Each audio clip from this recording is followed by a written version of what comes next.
అంటే మాటలు వచ్చు కదా, ఎట్లా పడితే అట్లా మాట్లాడితే నడుస్తుందని చెప్పి ప్రజలకు మళ్ళీ రోజు తప్పుడు ప్రచారం చేసి ప్రజల్ని తప్పుదో పట్టియాలని చూస్తుర్రు ఈ కేటీఆర్ కుటుంబ సభ్యులు. నేను ఒక్కటే చెప్తున్నా, ఈ రాష్ట్రానికి మీ వల్ల ఒరిగింది ఏం లేదు. మీ కుటుంబానికి మాత్రం బ్రహ్మాండంగా కలిసి వచ్చినట్టుగా మీరు వ్యవహారం చేసుకుర్రు, వ్యాపారం చేసుకుర్రు, ఉద్యోగాలు తెచ్చుకుర్రు తప్ప నీళ్లు నిధులు నియామకాలు, నీళ్లు కేసీఆర్ ఫామ్ హౌస్కు పోయినాయి, నిధులు కేటీఆర్ ఆస్తులు పెంచుకోనికైనాయి, నియామకాలు సంతోష్రావుకి రాజ్యసభ, కవితకు ఎమ్మెల్సీ ఒకసారి, లోక్సభ ఒకసారి, కేటీఆర్కు అమెరికా నుంచి హైదరాబాద్ ఎయిర్పోర్ట్లో దిగంగానే ఎమ్మెల్యే, సిట్టింగ్ ఎమ్మెల్యేను అప్పటిదాకా సిట్టింగ్ ఇన్ఛార్జ్ను అప్పటిదాకా కాన్స్టిట్యున్సీని అట్టి పెట్టుకున్న వ్యక్తిని కాదని ఉద్యమకారుణ్ణి మహేందర్ రెడ్డి గారిని పక్కన పెట్టి అప్పటికప్పుడు ఆయనకు బీఫామ్ ఇచ్చి 100 ఓట్లతోటి గెలిచి కేసీఆర్ మంత్రి పదవి తీసుకుంది. సో ఎవరికి న్యాయం జరిగింది ఇంట్లో?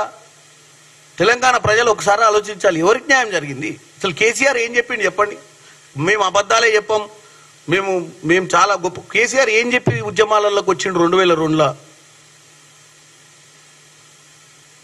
టీడీపీ పార్టీ నుంచి బయటకు వచ్చి మంత్రి పదవి రాలేదని, ఇక నాకు ఏమొద్దబ్బా, ఇక నేను విసిగిపోయినా, ఇక తెలంగాణ తెస్తే చాలు, ఎవడోడు తెలంగాణను దళిత ముఖ్యమంత్రి చేస్తా అని చెప్పి, తెలంగాణలో ఎవడికి కష్టం వచ్చినా ముళ్ళు గుచ్చుకుంటే నా పంటితోటి తీస్తా అని చెప్పి, తెలంగాణకు నేను వాచ్మ్యాన్ ఉంటా, నా పిల్లలు అమెరికాలో ఉర్రు, నా కొడుకు అమెరికాలో ఉండు, నా బిడ్డ అమెరికాలో ఉంది, మాకు అసలు ఏం అవసరం లేదు, మేము బ్రహ్మాండమైన పరిస్థితిలో ఉన్నాం జీవితంలో, అసలు మా కుటుంబానికి అసలు ఈ తెలంగాణలో ఒక్క రూపాయి అవసరం లేదు, మా తెలంగాణ ప్రగతే మాకు కావాలని చెప్పి మాయముచ్చట్లు చెప్పి దడదడలు ఆడించి మీటింగ్లు పెట్టి అవి పెట్టి ఈ పెట్టి ఎలక్షన్లు, బై ఎలక్షన్లు, కమిషన్లు, అప్పుడు ఆయన ఉద్దేశంలో అసలు తెలంగాణ రాదనే 10 మందితో అన్నటువంటి పరిస్థితులు ఎన్నో విన్నాం. మరి ఎవరిచ్చిరా తెలంగాణ? సోనియా గాంధీ ఇచ్చింది. ఇక్కడ కష్టాలు చూసి కరీంనగర్లో వచ్చి అనౌన్స్ చేసిపోయింది సోనియా గాంధీ. మరి వచ్చిన తర్వాత ఏమైంది?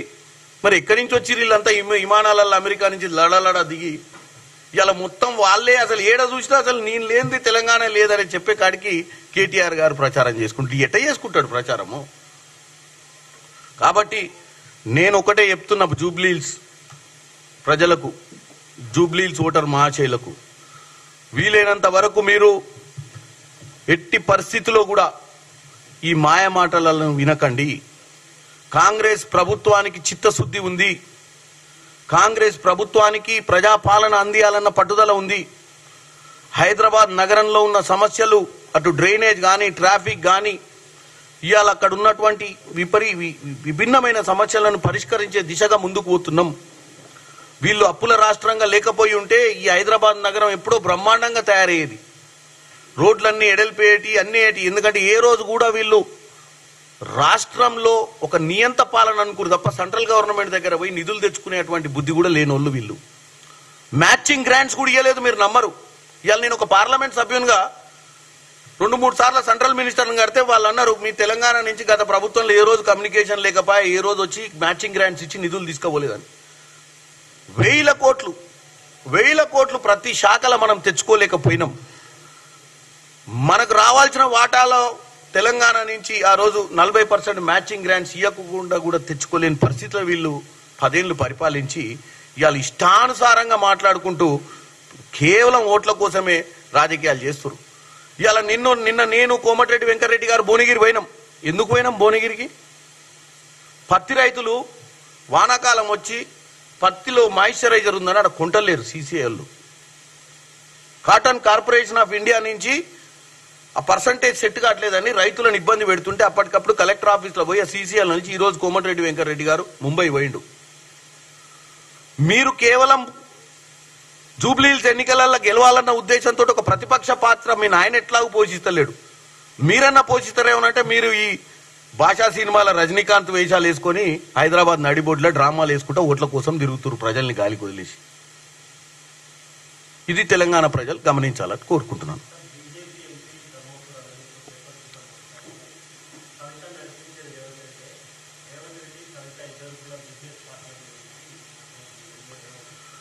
అప్పుడప్పుడు ఆయనకి ఏంటంటే హాలిడేస్లు ఉంటాడు, ఎప్పుడో నుంచో వస్తాడు, వచ్చినప్పుడు ఆయన కూడా ఏమైందంటే సడన్ గా అప్పుడెప్పుడు అధ్యక్షుడు వేద్దామనుకుంటూ కాలేకపోయిండు. ఇప్పుడు అసలు పార్టీలో ఉండో లేడో వాళ్ళు మర్చిపోయారు. అప్పుడప్పుడు వచ్చి ఇట్లాంటి స్టేట్మెంట్లు ఇచ్చి మీరు ఏమైనా స్క్రోలింగ్ పాయింట్లు వేసుకుంటారేమో అని తాపత్రయపడుతుంటాడు. 2-3 వేసి మధ్యాహ్నం దాకా వేసి